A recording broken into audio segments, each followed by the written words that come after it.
მშობლებთან ქონდა მეგობრული ურთიერთობა, მაგრამ ერთხელ დაგსაჯეს. მამა. რა მოხდა? ეს კაცაშიშია. არა, დამსაჯა რა, მაშინ იყო რომ მამა ჩემი ეგეთი ლომია რა. ზოდიაქოთი და აი მაშინ ვიხილე ლომის სახში აწყვეტილი პირდაპირ მნიშვნელობით. ანუ კიდე ისე მიწევს ამ შორეულ 90-იანებზე ლაპარაკი. როგორც ყველა ეპოქაში რაღაცა ბავშვებისთვის ინსპირაცია, სპაიდერმენი, ბეტმენი თუ ეს დღევანდელი ბავშვებისთვის, მაშინ სპაიდერმენი და ბეტმენი არ არსებობდა. ეს რაღაც ძალისმიერი გმირი გახდა იმ მომენტში ყველაზე აქტიური რაც იყო, ეს იყო მხედრიონი. და ძალიან ბევრი ადამიანი დაღუპა მაგ ინსპირაციამ. იმიტომ რომ ეს გაურკვევი ვიღაცა მართლა იბრძოდა იქიდან. ვიღაცა ყაჩაღი იყო.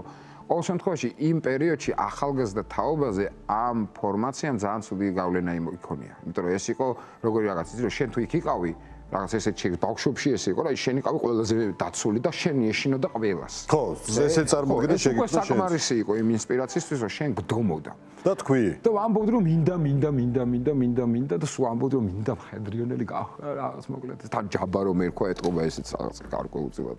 მოქმედებდა თავისთავად თეატრალურიდან დედაჩემს ყავდი ეთყობა წაყვანილი თეატრალურში მოყავა ფეხით პატარა ვარ არც მახსოვს მოყავა და ეხლა ორბელიანის მოედანს მაშინ კოლმეურნეობის მოედანი ერქვა და იქვე იყო სამხედრო მთავარი შტაბი მხედრიონის და დედაჩემ ბავშვი რა წამოეხო მეშინო მიგიყვანიქო გამახარა თუ რა ახლა გინდაო და იქ ხვდები რომ დაინახეს რა ქალბატონო ვინმე დაჭერილი ყავთ ან რაღაცა და არაო აიო კაცო ომი უნდაო გაუშვითო რა და აუ შენ გენაცვალე რაღაცა და ვითომ რაღაცა ხელი მომაწერნო გამისწორეს ბავშვს რა რო გაგაწევრიანეს ვითომ შენ ხარ ხერო იარაღს დღეს არ მოგცემთო რა აუ არა უშავს და იქიდან წამოვედი აი ხიდებზე გადმოვედი ვარანცოზე რომ შემოვხვიეთ აი უკვე რემბო სამე სართულზე ავედით სახში და კარები იგება და მამა ჩემი არის ალეწილი იმიტომ რომ დავაგვიანეთ ის პერიოდია როცა ვაიმე 5 წუთი თუ დაგაგვიანდა მტარი ხარ აბარატო დაგაგვიანდა და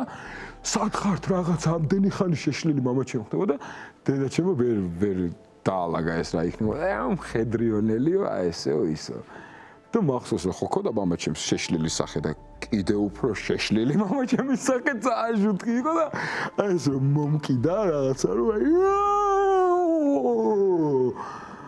და პანჯრდა გაქცია იმის მერე მე აღარ მომდომებია ეს არ იყო ძალადობა ეს იყო ყველაზე სწორი და ზუსტი რეაქცია იმ მომენტში იმიტომ რომ მე მივხვდი ეს რას ნიშნავდა მამა ჩემისთვის რომ ავტორიტეტი ასე ვთქვათ ჩემთვის ხდებოდა რაღაც ის რაც არასდროს შემთხვევაში არ უნდა გამختارიყო რა ნამდვილად